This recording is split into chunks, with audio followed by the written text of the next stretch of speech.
Hello everyone. ओम लक्ष्मी नारायणाय नमो नमः।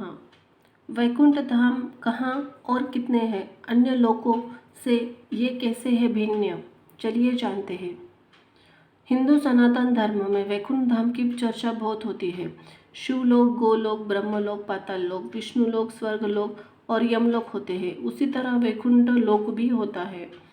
यह वैकुंठ धाम, यहाँ लोक कहाँ पर स्थित है और कैसे यह लोक, कौन वहाँ जा सकता है और क्या है इस लोक की खासियत?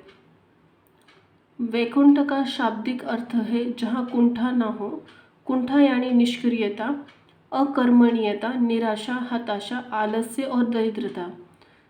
इसका मतलब यह हुआ कि वैकुंठ धाम ऐसा स्थान है जहाँ कर्महीनता नहीं है, निष्क्रियता नहीं है। पौराणिक मान्यता के अनुसार कहते हैं कि मरने के बाद पुण्य कर्म करने वाले वे लोग स्वर्ग या वैकुंठ जाते हैं।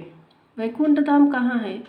हिंदू धर्म के अनुसार कैलाश पर महादेव जी, ब्रह्मलोक में ब्रह्मदेव जी बसते हैं। उसी तरह भगवान विष्णु का निवास वैकुंठ में बताया गया है। वैकुंठ लोक की स्थिति 3 जगह बताई गई है: धरती पर, समुद्र में और स्वर्ग के ऊपर। वैकुंठ को विष्णु लोक और वैकुंठ सागर भी कहते हैं। भगवान श्री कृष्ण के बाद इसे गोलोक भी कहने लगे, क्योंकि श्री कृष्ण और विष्णु एक ही है। इसीलिए श्री कृष्ण के निवास स्थान को भी वैकुंठ कहा जाता है। पहला वैकुंठ धाम, धरती पर बद्रीनाथ, जगन्नाथ और द्वारकापुरी को भी वैकुंठ धाम कहा जाता है। बद्रीनाथ में देव आत्मा हिमालय के क्षेत्र को वैकुंठ कहा गया है।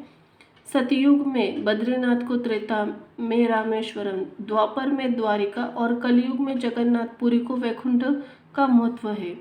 पुराणों में धरती के वैकुंठ के नाम से अंकित जगन्नाथपुरी का मंदिर समस्त दुनिया में प्रसिद्ध है। दूसरा वैकुंठ धाम, दूसरे वैकुंठ धाम की स्थिति धरती के बाहर बताई गई है। इससे ब्रह्मांड से बाहर तीनों लोकों से ऊपर बताया गया है। यह धाम दिखाई देने वाली प्रकृति से 3 गुना बड़ा है। इसकी देखरेख के लिए भगवान ने शान 96 करोड़ पार्षद तैनात है। हमारी प्रकृति से भी मुक्त होने वाले जीवात्मा इसी पर धाम में शंख, चक्र, गदा, पद्य के साथ प्रविष्ट होती है। वहाँ से वह जीवात्मा फिर कभी वापस नहीं लौटती। यहाँ श्री विष्णु जी अपने 4 पटरानियों के श्रीदेवी, भूदेवी, नीला और महालक्ष्मी के साथ निवास करते हैं। पौराणिक मान्यता है कि इसी वैकुंठ धाम और एक पात विभूति के मध्य विरजा नामक एक नदी बहती है। इसी नदी से ही त्रिपात विभूति शुरू होता है, जो वैकुंठ लोक है। इसी एक पात विभूति में हमारा संपूर्ण ब्रह्मांड और सारे लोक अव्यवस्थित है। इस एक पात विभूति की सीमा बात शुरू होता है वैकुंठ की धाम। इसी वैकुंठ में के बारे में कहा जाता है कि मरने के बाद विष्णु भक्त पुण्य आत्मा यहाँ पहुँच जाती है। तीसरा वैकुंठ धाम, भगवान श्री कृष्ण ने द्वारका के बाद एक और नगर बसाया था जिसे वैकुंठ कहा जाता है। कुछ इतिहासकारों के मुताबिक अरावली की पहाड़ी श्रृंखला पर नहीं वैकुंठ धाम बसाया गया था, जहाँ इंसान नहीं सिर्फ साधक ही रहते हैं। भारत की भौगोलिक संरचना में अरावली प्राचीनतम पर्वत है। भूलोक के शास्त्र के अनुसार भारत का सबसे प्राचीन अरावली पर्वत है। माना जाता है कि यहाँ पर श्री कृष्ण ने वैकुंठ नगरी बसाई थी। राजस्थान के यह पहाड़ नैऋत्य दिशा से चलता हुआ ईशान्य दिशा के करीब दिल्ली तक पहुँचा है। वैकुंठ और परधाम में अंतर।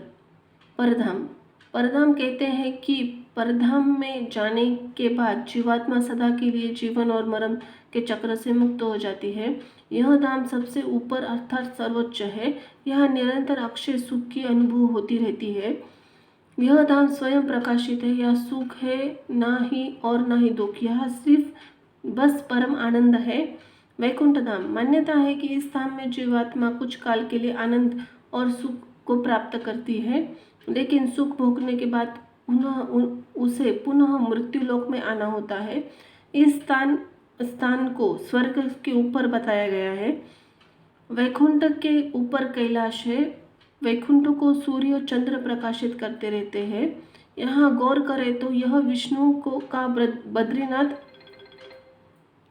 बद्रीनाथ धाम हो सकता है, जहाँ पर देवात्मा हिमालय है, यहाँ यहीं पर पुण्य आत्मा निवास करती है। धन्यवाद।